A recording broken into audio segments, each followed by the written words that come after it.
Olá, boa noite, sejam bem-vindos a mais uma live.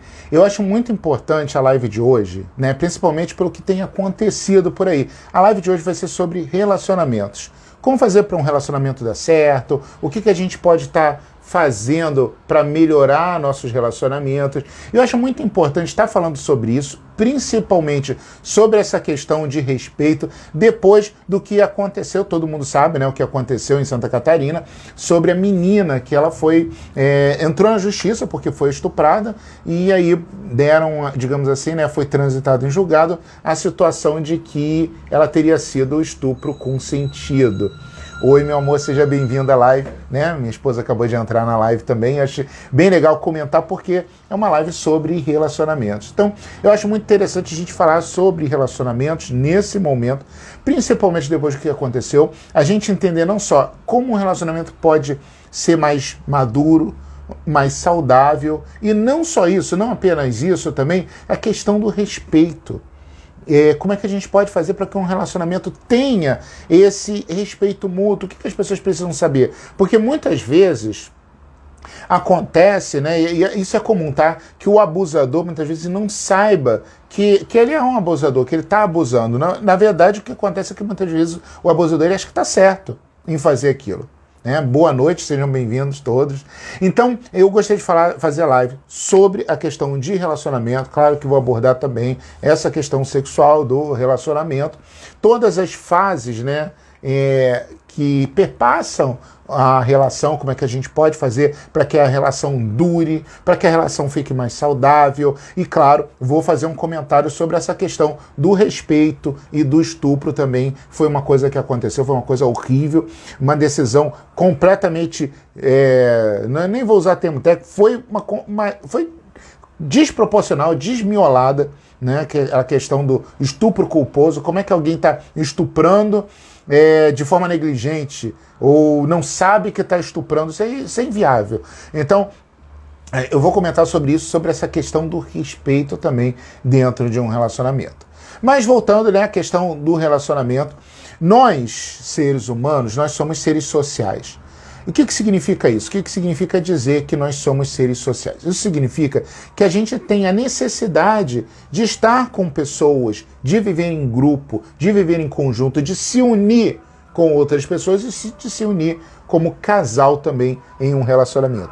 Então, quando vocês estiverem assistindo um filme, ou quando vocês ouvirem a história daquele sábio de barba branca que mora na caverna, ficou 20 anos sozinho, ele tem algum problema. Ele tem algum transtorno, ele tem algum distúrbio, ele não é normal.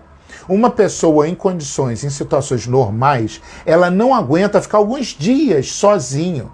Se você confina uma pessoa, poucos dias que seja, e ela não fica assim 2 dias sem ouvir a outra voz humana, ela fica angustiadíssima, ela sofre. É por isso que a solitária, por exemplo, nas prisões, é uma pena extremamente agressiva para o prisioneiro. Tem prisioneiros que ficam realmente, quando eles saem, eles ficam um pouco...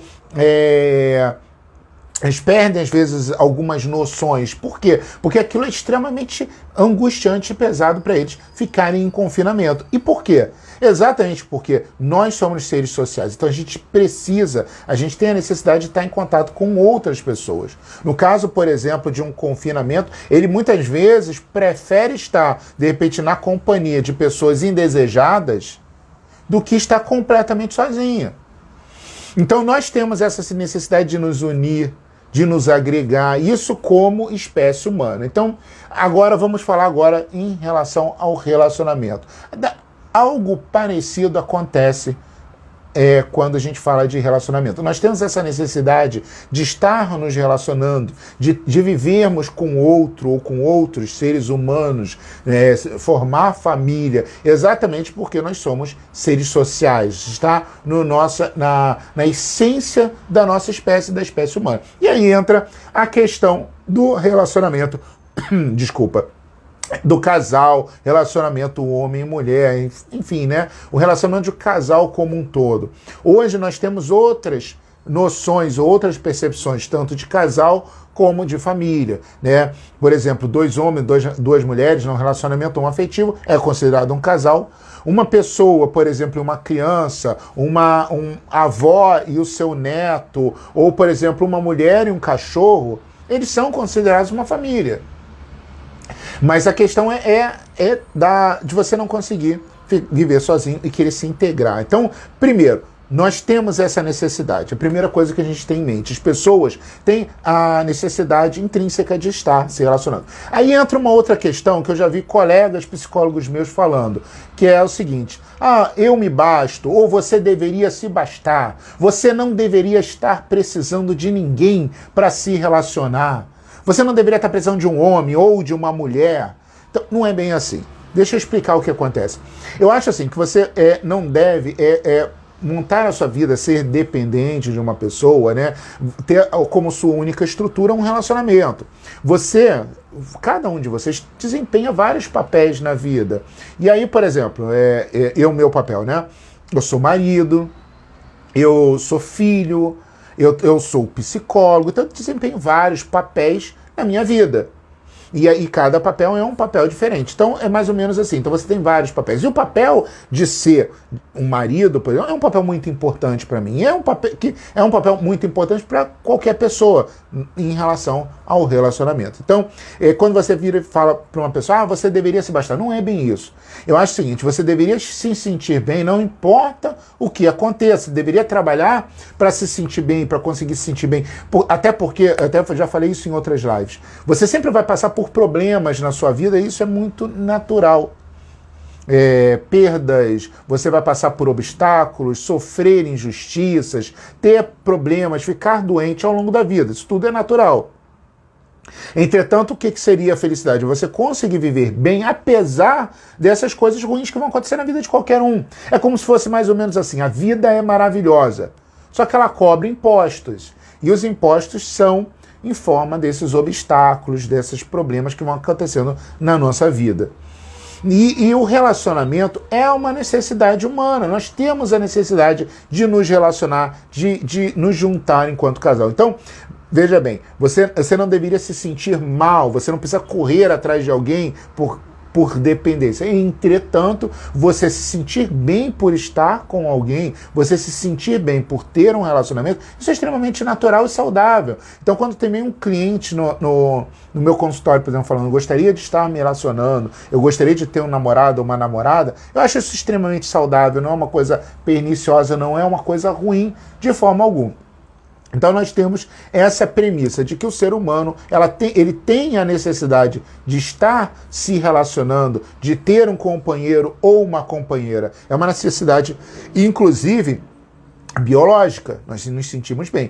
E nós temos várias pesquisas, vários estudos sobre isso. Uma pessoa que tem um parceiro ou uma parceira, ela tem uma vida melhor, ela se sente melhor, ela libera mais vasopressina, serotonina, então ela tem uma vida mais saudável, ela melhora a imunidade, ela se sente mais segura e mais feliz porque ela está num relacionamento. Claro, eu estou partindo da premissa que ela tem um relacionamento saudável. Inclusive, normalmente a pessoa se sente mais calma ao lado daquele companheiro, daquela companheira que ele escolheu. Então, só para vocês terem uma ideia, isso faz parte da nossa natureza. Agora vamos lá. O que seria um bom relacionamento? Primeiro, um relacionamento, o ideal é você se relacionar, o que faria bem num relacionamento, é um relacionamento com uma pessoa com que você tenha muita afinidade. Eu vou dar um exemplo aqui. Estudos e estatísticas mostram que quando você se relaciona com uma pessoa estrangeira, com uma pessoa de outro país, as chances do relacionamento não dar certo são muito grandes, né, dentro da estatística. Mas isso por quê? Porque ela tem uma cultura diferente, ela tem um olhar diferente sobre a vida. Normalmente você não tem tanta afinidade com uma pessoa de outro país. Então, a tendência, não estou dizendo que os relacionamentos são ruins, eu estou dizendo que a maioria deles acaba não funcionando exatamente por conta da falta dessa afinidade. Sabe aquela história que a gente ouve muito, que é a seguinte: os opostos se atraem.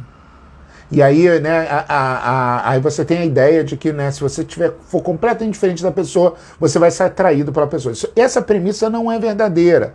O que acontece é que algumas pessoas, e aí a gente tem até aquela questão que eu já até abordei em outras lives, que é quando a gente tem aquela paixão sexual. Então a gente tem aquela paixão sexual somente. O que atrai os dois é aquela química do sexo. Então as brigas que eles têm acabam virando disputas por território, digamos assim, e aquelas brigas acabam funcionando como preliminares. E aí, quanto mais eles brigam, mais tesão eles sentem um pelo outro. Então, é mais ou menos isso que acaba acontecendo. Não que os opostos se atraem. Na verdade, é o contrário. Se você tem muita afinidade com a pessoa, se vocês gostam das mesmas coisas, de ir para os mesmos lugares, viajarem para os mesmos lugares, então gostam das mesmas bebidas, das mesmas comidas, das mesmas conversas, a chance desse relacionamento dar certo é muito grande. Porque vocês vão fazer a maioria das coisas juntos. Se vocês, por exemplo, é aquela coisa, vocês fazem tudo juntos, porque tudo que vocês gostam de fazer, vocês gostam de fazer juntos. Então, vocês vão num tipo de filme que gostam, vocês vão sair de lá comentando, falando sobre como é bom aquele filme, vocês gostam de um determinado espetáculo, ou os dois gostam de futebol. Ó, vocês vão sair do estádio comentando, falando como foi bom o futebol e tudo mais. Aí você tem, por exemplo, um casal onde tem uma ou outra coisa que seja gostos diferentes. Ó, eu não estou dizendo que isso seja ruim, não. Pelo contrário, isso é até saudável, mantém a questão da individualidade e tudo mais. Nenhum problema em de vez em quando um ir para um lado e o outro ir para o outro, porque eles têm gostos diferentes. Agora, quando nada no casal, mas absolutamente nada, eles combinam, um gosta de um tipo de música, outro gosta de outro tipo, um gosta de frequentar determinados lugares, outro gosta de determinadas outras coisas, um gosta de determinado esporte, outro nem liga para esporte, aí você acaba tendo um problema no relacionamento, porque como você tem poucas afinidades, depois de algum tempo você vai ter poucas coisas para conversar com a pessoa com quem você está. Vocês vão frequentar lugares diferentes, sendo um casal. Então, é claro, eu não estou dizendo que esse tipo de relacionamento daria errado, mas assim, quanto mais afinidades você tiver com a pessoa com quem você está se relacionando, óbvio, é melhor. E aí, vamos lá, agora a gente entra numa outra questão, que é a comunicação. Então veja, é importante a gente trabalhar a comunicação em qualquer relacionamento. A comunicação precisa ser clara e bem fluida. E aí a gente tem que ver, por exemplo, as prioridades do casal. Então, às vezes nós temos um casal onde o homem, eu estou falando do homem, mas enfim, né, uma pessoa em si, ela tem como prioridade naquele relacionamento o sucesso profissional. E ela tem como prioridade o relacionamento. Então o que vai acontecer aqui? Tudo que ele puder fazer para ascender profissionalmente, ele vai fazer porque aquela é a prioridade dele.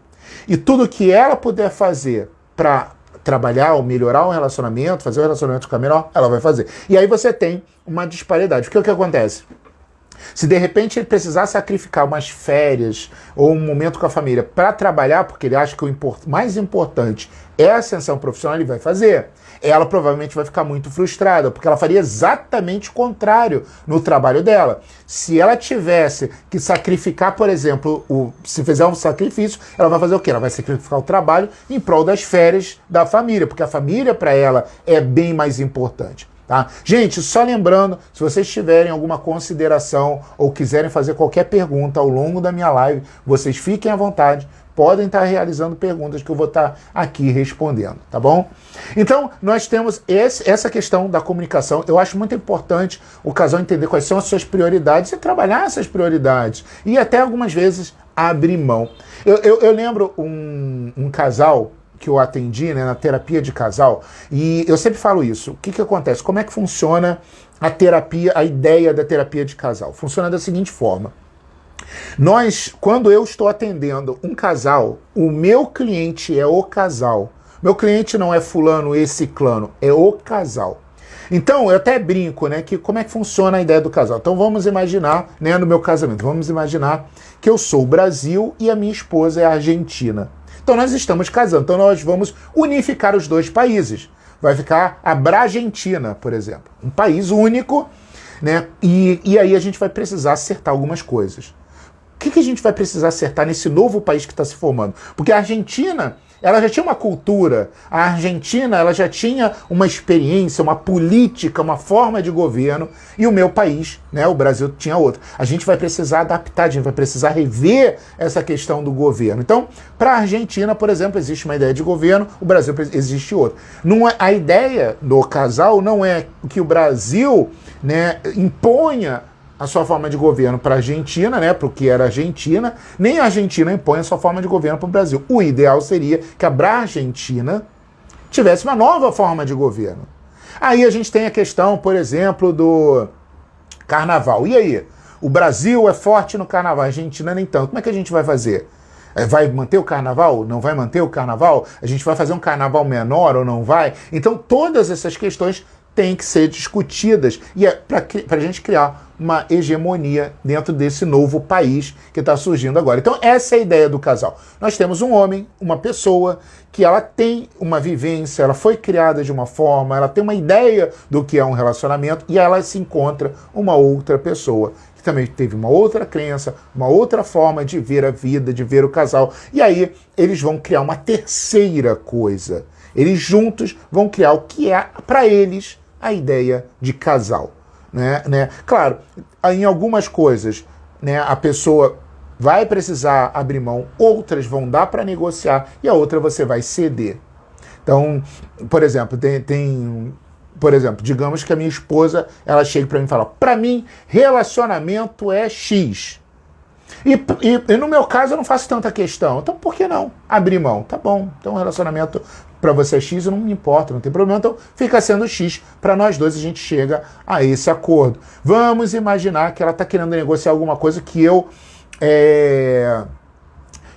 digamos assim, que para mim é uma coisa assim que, pô, não, eu não concordo muito. Por exemplo, digamos que para mim o casal tem que ficar o tempo todo junto.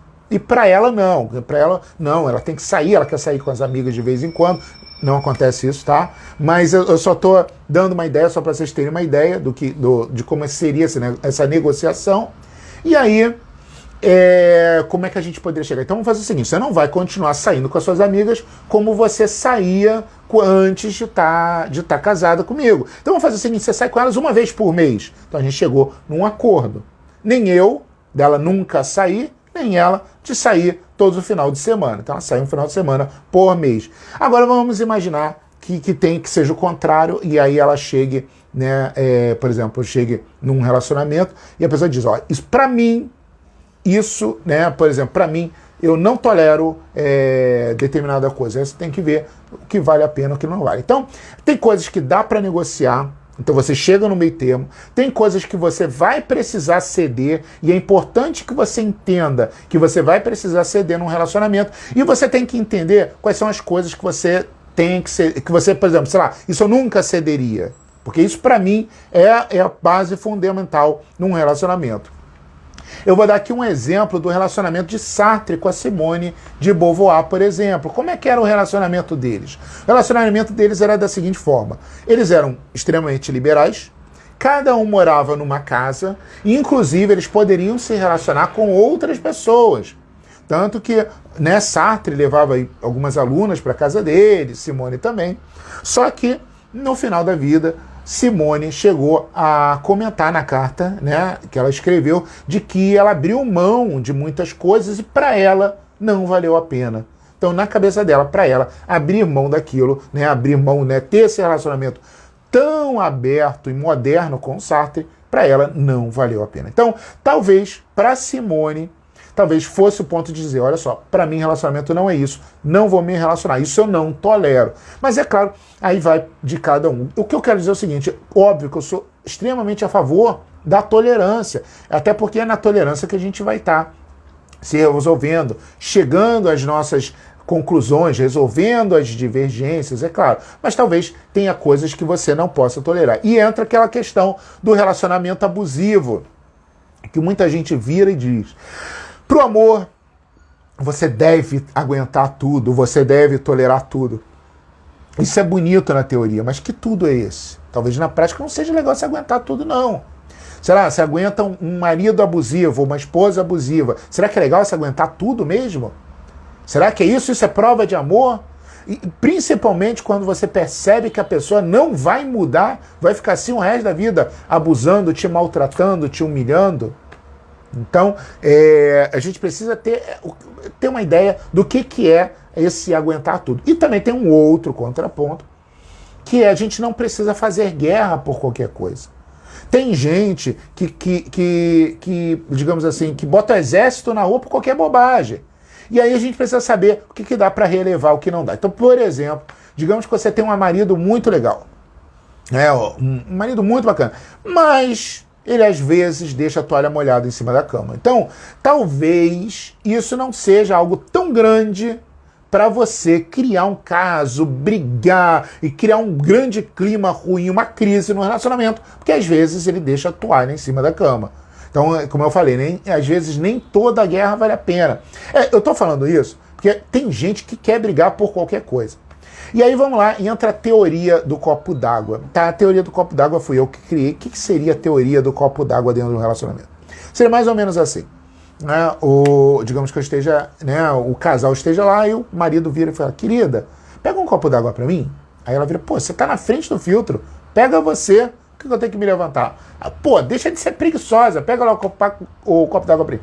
Que história é essa? Preguiçosa? Trabalho pra caramba, estudo pra caramba, cuido das crianças. Como assim preguiçosa? Eu não sou preguiçosa. Preguiçosa é você que não quer se levantar e bem igual o teu pai. Não bota o meu pai no meio, porque a tua mãe também, eu não sei o quê. A minha mãe, porque a tua, não sei. Aí a gente tá brigando, de forma avassaladora. Aí entra alguém, depois de meia hora brigando, entra alguém. Peraí, por que vocês estão brigando? Não sei. Ou seja, você nem lembra mais por que você começou a brigar. E o que acontece nesse momento? Neste momento, o objetivo não passou a ser mais o copo d'água, seja lá o que for. Nesse momento, o objetivo passou a ser ganhar a briga. Ou simplesmente descarregar a raiva. O objetivo, numa discussão, principalmente uma discussão de casal, nunca deve ser descarregar a raiva ou ganhar a discussão, simplesmente por querer ganhar a discussão. A gente deveria sempre pensar em resolver o problema. Então, qual é o meu objetivo? A solução. Quando você pensa dessa forma, parece bobo, mas quando você pensa, eu quero resolver o problema, talvez brigar seja a coisa mais contraproducente que você poderia estar fazendo. Seria verdadeiro tiro no pé. Descarregar a raiva nesse momento poderia ser o verdadeiro tiro no pé dentro desse relacionamento. Exatamente porque você vai estar criando talvez um outro problema e se afastando do que poderia ser a sua solução. Então, já falamos em relação às brigas, ou sobre os acertos, como é que a gente pode estar falando para acertar. Eu, por exemplo, quando eu vou fazer, quando eu sou psicólogo e vem um casal para mim, eu vou fazer a terapia de casal, nas primeiras consultas o que eu faço são coisas muito objetivas e práticas. Depois eu vou buscar algumas coisas mais profundas. Claro, pode ter muitos conteúdos profundos, tipo, a mulher não teve um relacionamento bom com o pai, e aí o que acontece? Ela transfere aquele relacionamento ruim para o marido, quando o marido age como se fosse o pai. Então, essas são questões mais profundas dentro de um relacionamento. Mas a primeira coisa que eu abordo são as coisas muito mais práticas e superficiais. Por exemplo, até porque, depois que a gente resolve esses pequenos problemas, é que a gente pode passar para os problemas mais profundos. Como é que é isso? Por exemplo, digamos que o casal briga o tempo todo. Por que vocês estão brigando? A gente está brigando porque não há uma divisão legal das coisas para casa e estou me sentindo muito sobrecarregada. Eu chego lá no consultório, pego a folha, então vamos fazer o seguinte: quem vai lavar a louça, quem vai varrer a casa, qual o dia da semana que cada um vai fazer, uma coisa muito prática. Isso já vai resolver o problema do trabalho. E aí, como os dois combinam, pronto, então a gente já sabe quem está certo e quem está errado, não tem mais briga. Terça-feira é o dia do marido lavar a louça. Se ele não lavar a louça na terça-feira, ele está errado. Ponto. E aí a gente até pode fazer a questão, eu faço isso muitas vezes, Aí ele paga uma penitência, ele vai precisar, ele que vai lavar toda a louça na semana seguinte, que não cumprir, a gente faz uma espécie de acordo, eu sou o mediador, ou uma espécie de juiz ali dentro do relacionamento, isso para começar. O Átila está perguntando se existe algum exercício para esse controle da raiva. Sim, existe. Primeiro a gente tem que entender de onde vem a raiva. A raiva vem daqui, ó, dos nossos pensamentos. A raiva não vem da atitude que o outro tomou. É o que a gente pensa o seguinte, né, o nosso pensamento. O que me deixou com raiva foi o que ele fez, o que me deixou com raiva foi o que ela fez. Não. O que deixou você com raiva foi a forma como você viu a situação, como você pensou. Vou dar um exemplo sobre isso, tá? Vamos imaginar que, sei lá, alguém entrou no meu consultório, alguém que eu considero, entrou no meu consultório, olhou pra mim e falou assim: Arthur, você é um grande imbecil. E saiu, foi embora. Eu posso pensar da seguinte forma: puxa, por que ele me acha imbecil? Logo ele, que eu considero tanto, uma pessoa que eu gosto tanto. Se ele me acha imbecil, deve ser verdade, né? Ele me conhece há tanto tempo, deve ser mesmo um imbecil. Puxa, que droga. Será que outras pessoas me acham imbecil também? Pronto, me senti triste. Eu posso, por outro lado, pensar assim: filho da mãe, desgraçado, me chamou de imbecil, ele vai ver só, eu vou sair daqui e vou furar os 4 pneus do carro dele. Ou eu posso pensar da seguinte forma: tô nem aí. Ele não me conhece, não sabe quem sou eu, não sabe o que eu estudei, o que eu passei na vida. Se ele me acha imbecil, eu tô nem aí, não ligo. Esquecer. Ou seja, na primeira eu fiquei triste, no segundo momento eu fiquei com raiva e no último momento eu nem liguei. Então veja que o cara me chamou de imbecil, mas o que me deixou com raiva não foi ele ter me chamado de imbecil, foi o que eu pensei do fato dele ter me chamado de imbecil. E claro, quanto mais a gente considera a pessoa, mais a gente dá valor ao que ela diz e mais a gente sente raiva ou tristeza, ou seja lá o que for. Então como é que a gente faz para controlar a raiva? Primeiro, aprender a controlar os nossos pensamentos. E outra forma, né, é entender que a raiva ela é como se fosse uma onda. Ela sobe, chega aqui no pico, é onde você explode de raiva, viraria o incrível Hulk, por exemplo, e depois ela desce. O que a gente precisa fazer? A gente precisa aprender, existem na terapia, a gente ensina a pessoa a fazer isso, ela aprende nesse momento a trabalhar os sentimentos. Veja que quando eu falo trabalhar os sentimentos, não é se enganar ou fazer como os livros de autoajuda, e tudo é rosa, não é isso. Mas é parar para pensar, peraí, vale a pena eu me explodir com essa pessoa? Se eu explodir com a raiva, eu vou conseguir o que eu quero? Ou o que a pessoa fez foi tão horrível assim que eu preciso explodir de raiva? E aí você deixa de ser manipulado pelas outras pessoas e passa a assumir o controle dos seus próprios sentimentos. É claro que isso aí não é simples, não é, né? Tipo assim, desculpa, é simples, não significa que seja fácil. É um trabalho constante e diário para a gente estar fazendo isso, né? Então, voltando, né, à questão do relacionamento, né, a gente tem que aprender, por exemplo, a se comunicar. O mais importante é trabalhar essa comunicação. Às vezes a comunicação é truncada por objetivos diferentes, aí é legal que o casal tenha um objetivo em comum, sempre tenha trabalhe os seus objetivos, como eu falei, né? De repente para ele o objetivo é o trabalho, é o status, para ela é a família. Não, quais são os objetivos? Tentar negociar esses objetivos também. Tem outras vezes que a comunicação do casal é truncada pela forma, não só pelo que eles dão valor, mas a forma como eles se comunicam. Por exemplo, digamos que a mulher, no caso, ela dá muito mais valor, essa mulher específica, tá? Essa mulher hipotética, ela dá muito mais valor ao que ela ouve do marido, ao que o marido fala para ela. E o marido, ele é muito mais sensível a demonstrar, ele gosta de estar sempre demonstrando aquele amor. Então, vamos lá, o marido chega e dá flores, aí no outro dia ele dá um presente, aí no outro dia ele dá uma bala, um chocolate, então ele sempre está presenteando com uma garrafa de vinho e a mulher está insatisfeita. Aí eles vão conversar, ela vira e fala para ele: você não me ama. Aí ele: pô, como eu não te amo?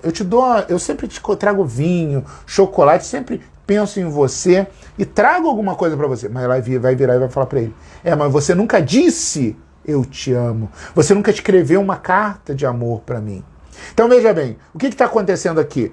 Eles se amam, mas para ela, né, ela que é mais, digamos assim, ela é uma pessoa mais auditiva, ela quer ouvir eu te amo. Ele que é mais sensorial, ele quer demonstrar que a ama dando coisas para ela. Então, nessa hora, a gente precisa novamente, entender, conhecer o casal e ele entender que para ela é muito mais importante ouvir eu te amo do que receber coisas. É assim que ela vai se sentir amada. E aí é até legal ela entender que ele é sensorial, e ele, por exemplo, vai gostar de receber um presente, receber um agrado. Então, essas são uma das coisas que a gente pode estar trabalhando, questão da comunicação. E é importante a gente trabalhar a comunicação em todos os meses. É muito legal que o casal seja claro e objetivo um com o outro. Um outro exemplo muito engraçado que eu tive no relacionamento, veja como é que a comunicação faz falta e é importante que a gente converse sobre tudo. Eu atendi um casal. E quando eu atendo um casal, eu preciso perguntar sobre tudo, inclusive como anda a vida sexual desse casal, porque a vida sexual é uma parte importante, é uma parte integrante importante desse casamento. E aí é muito interessante que eles foram comentar, e aí ele virou e falou, já eram casados há 6 anos, né? Era um casal novo, mas já estavam casados há 6 anos. E aí é interessante que o relato dele, ele virou e comentou o seguinte: não, eu não gosto, eu acho que eu já até comentei isso numa outra live, ele virou e comentou e falou o seguinte: eu não gosto porque quando a gente vai começar a fazer o sexo, e no meio do sexo ela começa a falar as coisas que a gente precisa fazer, as contas que a gente precisa pagar, ou que ela está pensando, e isso me desconcentra, eu não gosto. E eu achei interessante que ela ficou surpresa. É sério? Isso te incomoda? Quer dizer, uma coisa que seria óbvia e clara, para ela precisou ser dita. Eu tentei ficar imaginando como é que deve ser uma pessoa começar a fazer sexo falando: e tu viu a conta de luz desse mês? Pô, saiu R$300. Acho que a gente está usando muito o chuveiro elétrico, né? E a conta de gás? A conta de gás baixou. Será que foi porque a gente usou menos o forno? Imagina uma conversa como essa no início, né? E a matrícula das escolas, tem que fazer a matrícula. Então, imagina essa conversa no início do sexo. Ele era bem... era bem poderoso para continuar depois de uma conversa como essa. Mas olha só que interessante. Era uma coisa boba, que faltou simplesmente de algo. Ele poderia ter conversado sem magoar, sem nada. Puxa, quando a gente for fazer sexo, você poderia não comentar sobre as contas, nem nada, né? Que eu quero curtir, quero aproveitar melhor você. Então é uma coisa que eu resolvi na terapia de casal, que aparentemente era óbvia, e isso acontece muitas vezes no casal, um achar que o outro deveria descobrir ou saber o que você gosta, o que você não gosta, quando na verdade você precisa dizer. Ninguém tem bola de cristal. Por mais que vocês sejam íntimos, você precisa falar o que você gosta e o que você não gosta. É importante isso para o casal. Outra coisa, isso vale mais para os homens. Os homens, né, eles têm normalmente a tendência de ser mais ou menos assim, eles são meio tapados. Da seguinte forma, eles vão lá numa mulher e fazem uma determinada cantada na mulher.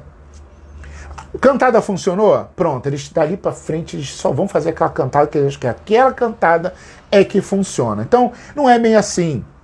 A cantada, não existe cantada certa. A cantada, de repente, vai funcionar dependendo da mulher que você abordar, do ambiente, a forma como você está. Claro, se a garota já está interessada em você, não importa muito o que você vai dizer. O que importa é você ter a atitude de se aproximar, que ela já vai ceder muito mais fácil. Agora, se ela não tem nem um pouco interessada de você, você pode recitar um poema lindo como cantada que não vai colar.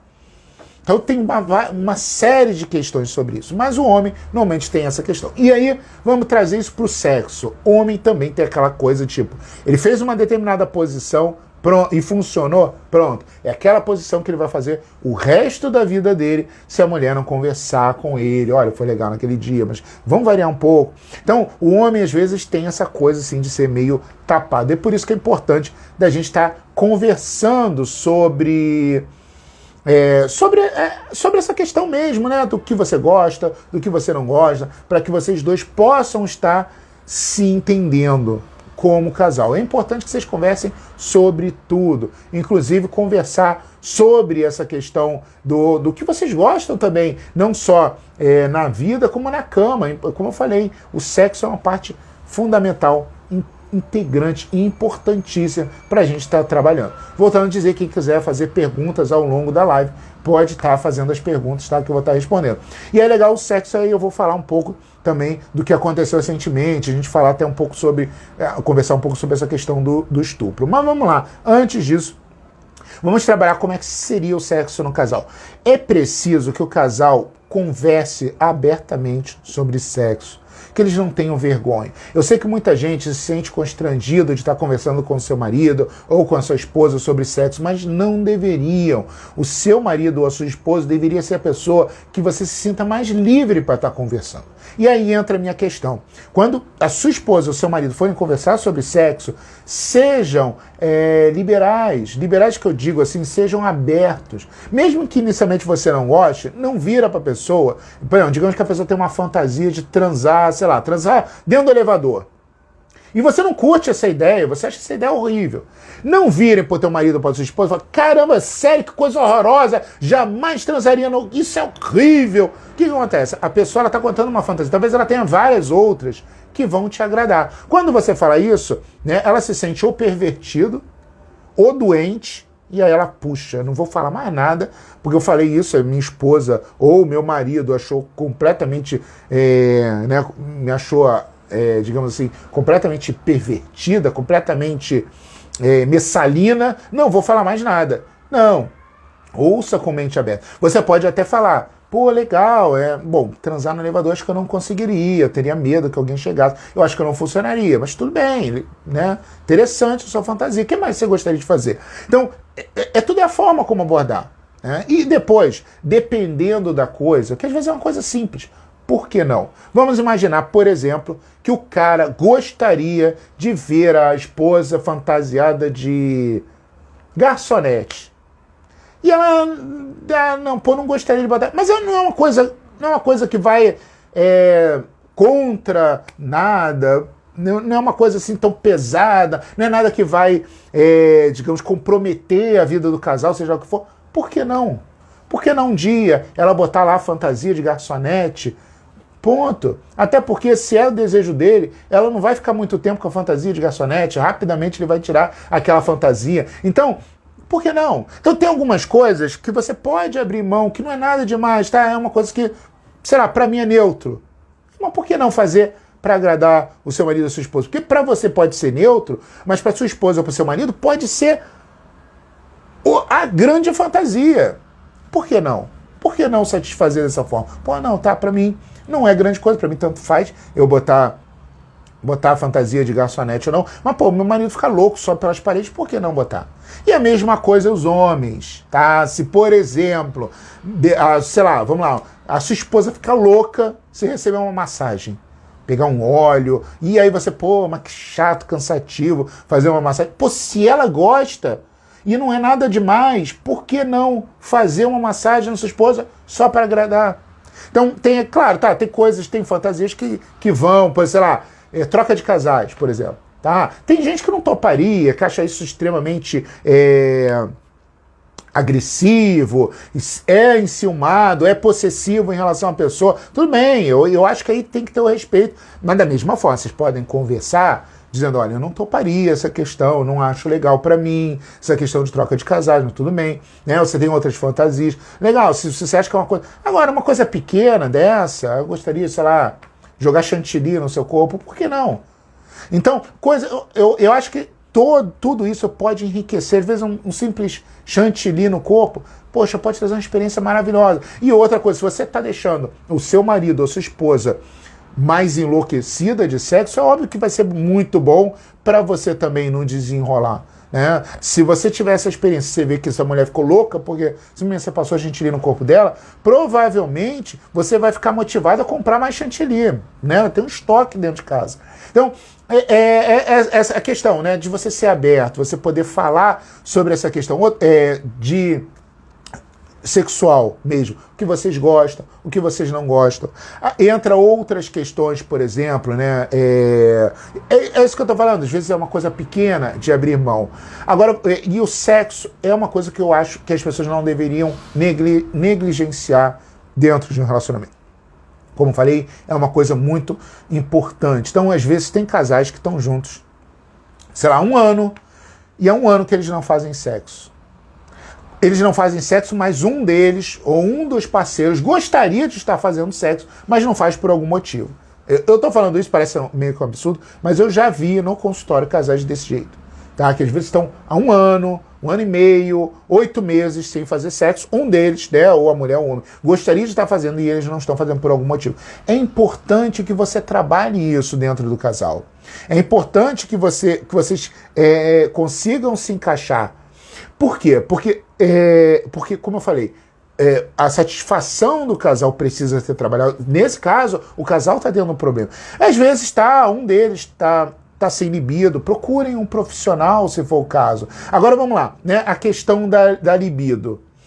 Como é que a gente vai trabalhar essa questão da libido? Existem vários exercícios. Eu vou passar já um exercício muito simples, que é, por exemplo, o casal não necessariamente fazer sexo, mas se acariciarem, um conhecer o corpo do outro. Isso pode estar aumentando a libido. Assistirem filmes eróticos ou até pornográficos juntos, para descobrir o que eles gostam ou não. O que eles gostam no filme, o que eles não gostam, o que o excita, o que não excita.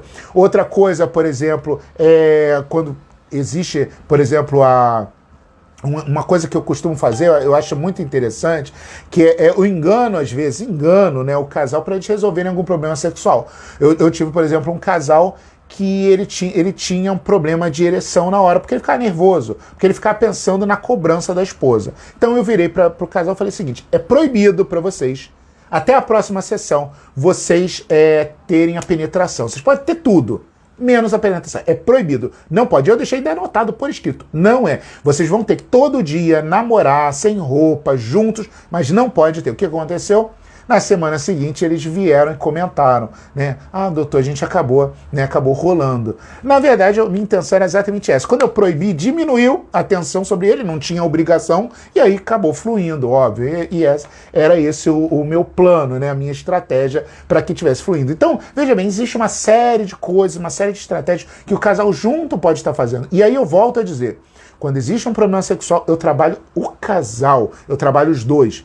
Quando eu recebo uma mulher, né, no meu consultório dizendo, não estou conseguindo ter orgasmo, chama teu marido na próxima sessão. Eu chego com um homem, né, e ele vira e fala, eu estou tendo ejaculação precoce. Chama sua mulher na próxima sessão, porque é o casal que eu vou trabalhar para estar resolvendo esse problema juntos, né, seja o que for que esteja acontecendo. Aí agora a gente entra naquela outra questão do que aconteceu, e é uma coisa que a gente, bem mais tênue, né, que entra na questão do casamento.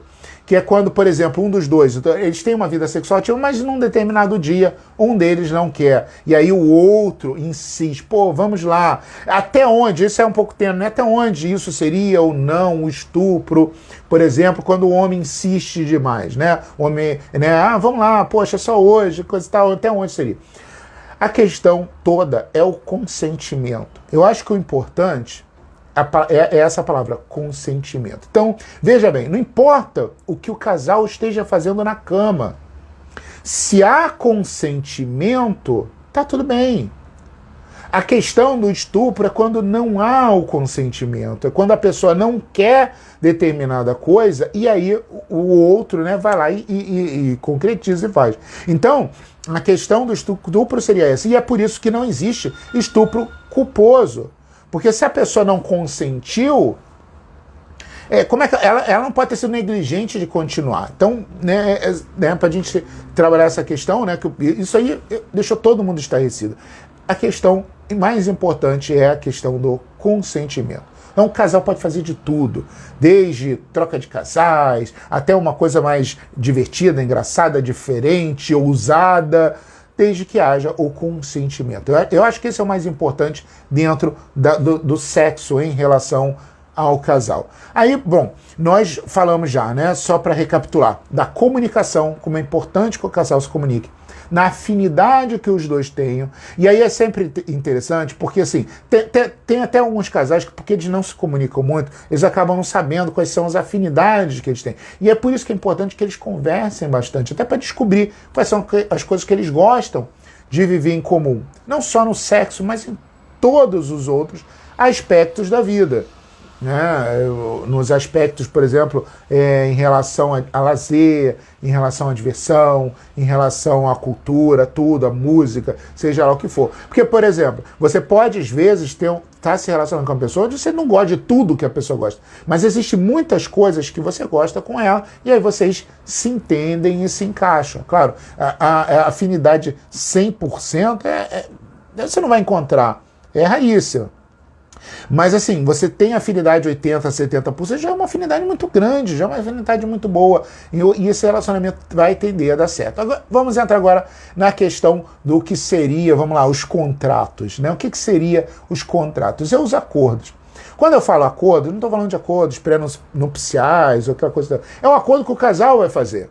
Então, por exemplo, né, o casal tem um acordo em relação ao sexo, o casal tem um acordo em relação ao tipo de vida. Gente, cheguem a esse termo do acordo, o que seria o razoável para vocês, e cumpram esses acordos.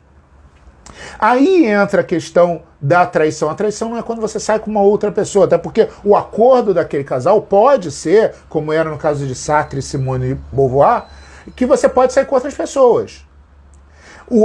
A traição seria quando vocês fazem um acordo e uma das pessoas quebram aquele acordo, não cumpre aquele acordo. Então, isso é que vocês precisam conversar. Até porque, às vezes, e aí entra uma outra questão, há quebra de acordo porque o acordo não ficou bem estabelecido. Aí, claro, né, não há exatamente aquela questão da traição, né, não ficou bem falado, né, em que momentos, como é que seria, então... Tem que ficar muito claro, ó, isso eu não tolero no relacionamento, se eu não gosto, nós combinamos isso, entendeu? Então tem que ficar muito claro. Às vezes, como eu falei, às vezes há quebra desse acordo, mas é sem querer, é culposo, né, como disse o outro, mas aí nesse caso seria porque não ficou uma coisa bem estabelecida. Nem ela falou que não gostaria, nem ele. E aí acontece. Então é importante que esses acordos sejam bem feitos, e aí que entra essa questão da honestidade. E entra a balança do relacionamento também. O que é um relacionamento saudável? O que seria um relacionamento que vale a pena? É aquele relacionamento onde você tem mais prós do que contra. É aquele relacionamento onde a pessoa que está contigo te dá mais. Quando eu digo te dá mais, já é no sentido, né, no sentido de... Do retorno mesmo, né? Da satisfação. Então, por exemplo, né, você está se relacionando com alguém. Poxa, por exemplo, no meu caso, eu sou um pouco distraído. Então, imagino que isso seja um defeito. Eu sei que eu ser distraído algumas vezes incomoda a minha esposa. Entretanto, para ela, tem outras qualidades que se sobrepõem ao fato de eu ser distraído, por exemplo. Né? Eu sou amoroso, eu sou presente, sou carinhoso e outras coisas mais, né? Que eu imagino que ela concorde. E aí, para ela, chega no ponto que vale mais a pena estar comigo do que não estar em um relacionamento saudável, porque ela ganha mais do que perde. Ao mesmo tempo, eu faço, né? A gente faz essa balança e eu vejo realmente, né? Ela é carinhosa, ela é amorosa, é uma pessoa inteligente, ela me ama, ela é sempre presente, ela é companheira, tá junto comigo. Tudo. Então, dentro dessa balança, digamos assim, é um relacionamento saudável, porque eu estou com ela, por quê? Porque eu tenho muito mais ganhos em estar com ela, né, nessa balança, do que perdas. Agora, sempre vai ter algumas perdas, porque, como eu já falei, ninguém é perfeito. Você vai ter problemas no relacionamento, a pessoa vai estar escorregando em alguns pontos, porque ninguém é perfeito. A gente vai ter, digamos assim, às vezes a gente tem uma expectativa em relação à pessoa, a pessoa não vai suprir, às vezes não é por culpa dela, às vezes é por algumas limitações, e aí a gente vai ter que aprender a respeitar isso. Mas aí, a questão é a seguinte, o relacionamento é bom quando a gente tem essa balança. Normalmente, no relacionamento abusivo, as coisas ruins se sobrepõem muito às coisas boas. Eu também te amo muito, meu amor. Então, né, as coisas num relacionamento abusivo, elas se sobrepõem, as coisas ruins se sobrepõem. Então, o que costuma acontecer num relacionamento ruim? Existe muita coisa ruim, a pessoa cobra demais, ela sempre reclama, ela às vezes é agressiva, mas num determinado momento ela fica um amor, fica amorosa, fica boazinha, fica um anjo. Aí o que acontece? E é isso que faz com que as pessoas às vezes se mantenham num relacionamento abusivo. Ela fica na expectativa de ter novamente aquele sossego, aquele momento, digamos assim, para respirar, aquele momento em que ela vai voltar a ser boa ou ele vai voltar a ser bom. E aí depois volta até aquele inferno. Tipo assim, vamos imaginar assim, né? A pessoa vive um inferno com aquela pessoa por uma semana, mas no domingo ela fica tranquila, fica boazinha, eles transam e o sexo é caloroso, então, puxa, agora vai dar tudo certo. Aí chega a segunda-feira, é um inferno novamente. Normalmente é isso que prende a pessoa a um relacionamento abusivo. Essa expectativa, essa esperança de que finalmente as coisas vão dar certo, de que a pessoa finalmente um dia ela vai cair em si e ela vai ficar aquela pessoa maravilhosa que ela fica raramente para sempre. E aí a pessoa aguenta aquilo porque num determinado foi muito bom. Então ela espera que aquilo vai acontecer de novo. Normalmente, um relacionamento abusivo, ele perpetua essa sensação ruim por muito tempo, né? Às vezes pelo relacionamento inteiro. Então, é isso que a gente precisa estar avaliando quando a gente estiver falando em um relacionamento. Então, agora, outra coisa é o trabalho que a gente tem sempre dentro desse relacionamento. Como eu falei, o relacionamento são duas pessoas, e eu ouvi numa postagem, até inclusive, que a minha esposa me mandou, achei muito bonita, que vocês devem ter visto essa postagem, que dizia o seguinte, né? Um casamento perfeito, né? Ele é construído quando duas pessoas imperfeitas fazem o possível para continuarem juntas. E é mais ou menos isso. Você vai passar por obstáculos, você vai ter problemas, mas você vai estar trabalhando, tipo, eu quero estar com ela, né? E ela, eu quero estar com ele, e nós dois juntos vamos sempre estar trabalhando os problemas que que nós estivermos passando, para a gente poder estar superando e digamos assim, né, saltando por esses obstáculos, né, rompendo essas barreiras para poder estar junto. Outra coisa que eu acho legal a gente trabalhar é muitas vezes a zona de conforto. Quando a gente entra num relacionamento, a gente tem que abrir mão de algumas zonas de confortos que a gente vivia antes, para a gente poder estar experimentando coisas novas, vivendo essas coisas novas, não só no âmbito sexual, mas no âmbito de vida também, de se relacionar com uma pessoa. Tem muita gente que tem medo de entrar num relacionamento porque tem medo da responsabilidade que seria estar num relacionamento ou manter esse relacionamento. E aí você ter essa questão de que não, né, você encontrou uma pessoa que vale a pena, uma pessoa que te completa, uma pessoa que te faz bem. Não, eu vou trabalhar esse relacionamento, eu vou me empenhar, eu vou largar aqueles meus preconceitos, eu vou tentar coisas novas, e isso vai fazer muito bem para todo mundo. Então, gente, eu vou começar as considerações finais. Se alguém tiver alguma pergunta, pode estar fazendo essa pergunta antes que eu termine a live, para que eu possa estar respondendo. Então, primeiro, eu gostaria de lembrar vocês, tá, que já saiu o meu mais novo livro, que se chama A Descoberta. Eu vou deixar aqui o link para caso vocês queiram estar comprando ele online. O livro é sobre um arqueólogo, né, Louis Baker, que ele faz uma grande descoberta, e essa descoberta ela tem o poder de mudar tudo que se acredita no mundo, né? Faz rever todas as crenças em relação à religião, à sociedade e ao próprio ser humano. E aí ele entra nessa dúvida: será que a sociedade está pronta para receber essa descoberta? Será que a sociedade está pronta para saber essa verdade, conhecer a verdade sobre o seu próprio passado, o passado da humanidade? E aí entra nessa questão, óbvio que eu não vou dar spoiler, mas essa é a ideia, trabalhar essa reflexão, inclusive a reflexão do novo e do desconhecido dentro da humanidade. Segundo é que logo o meu site vai estar com mais cursos, né? Curso de habilidades sociais, o curso completo de mediação escolar, e você pode estar entrando no meu site, estar olhando, me conhecendo melhor. O meu site está na descrição do Instagram, você pode estar olhando os cursos que eu presto, os cursos que eu irei prestar também dentro do site, está sempre filmado com boa qualidade, bom conteúdo.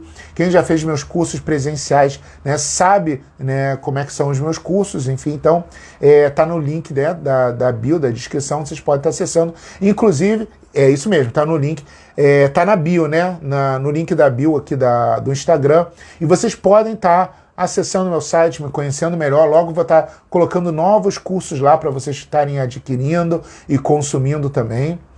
E é sempre assim, de uma forma... É um conteúdo muito bom, até porque por causa da pandemia, eu não estou dando mais cursos presenciais, mas as minhas turmas eram sempre cheias, e então, né, vocês podem tá olhando os cursos que eu dava. Inclusive, se alguma dos assuntos do curso te interessar, posso estar fazendo mais uma live, então sempre aceito sugestões de vocês para estar fazendo novas lives toda sexta-feira, tá bom? Gente, então era isso que eu tinha para hoje. Espero que eu tenha ajudado, que eu tenha contribuído em alguma coisa em relação aos relacionamentos. Gostaria que vocês saíssem daqui sendo um pouco mais tolerantes com a pessoa que está ao seu lado, que vocês trabalhem essa questão de estar junto. Nós, como seres humanos, temos essa necessidade, gostamos de ter alguém, e é claro que nos faz bem ter alguém do lado para você poder compartilhar seus sonhos, objetivos e a sua vida, tá bom? Então, gente, um abraço, um ótimo final de semana para todos e até a próxima.